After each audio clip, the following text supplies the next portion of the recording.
Musheerabad కవాడిగూడలో Apollo diagnostic centre ని రాజ్యసభ సభ్యుడు doctor K Laxman ప్రారంభించారు. నరేంద్ర మోడీని స్ఫూర్తిగా తీసుకుని అవకాశం ఉన్న నలుగురికి ఉపాధి కల్పించాలన్న ఆలోచనతో ప్రధానమంత్రి పిలుపును గౌరవించి డయాగ్నోస్టిక్ సెంటర్ ని ప్రారంభించారు. ఈ దేశంలో ఉన్న యువత ఉద్యోగాలు చేసేదానికంటే కూడా ఉద్యోగాలు కల్పించే విధంగా మారాలని, అదే దిశలో మోడీ అనేక ప్రోత్సాహాలు ఎస్సీ ఎస్టీలకు బ్యాంకుల ద్వారా ఉపాధి కల్పించే విధంగా మరియు పారిశ్రామికవేత్తలుగా తయారు కావాలని ఆర్థిక సహాయం అందించారు.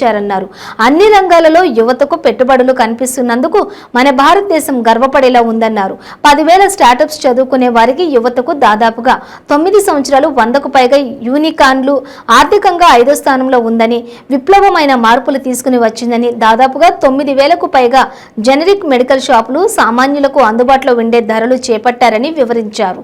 విద్య, వైద్యం అధిక ప్రాధాన్యం ఇస్తూ ఆరోగ్యకరమైనటువంటి సమాజం కోసం పాటుపడిన వ్యక్తి మోడీ అని ఆయన అన్నారు. ఈ కార్యక్రమంలో డివిజన్ కార్పొరేటర్ రచనశ్రీ, బీజేపీ నాయకులు వెంకటేష్, రమేష్, రామ్, మహేందర్, రమేష్ గౌడ్ తదితరులు పాల్గొన్నారు.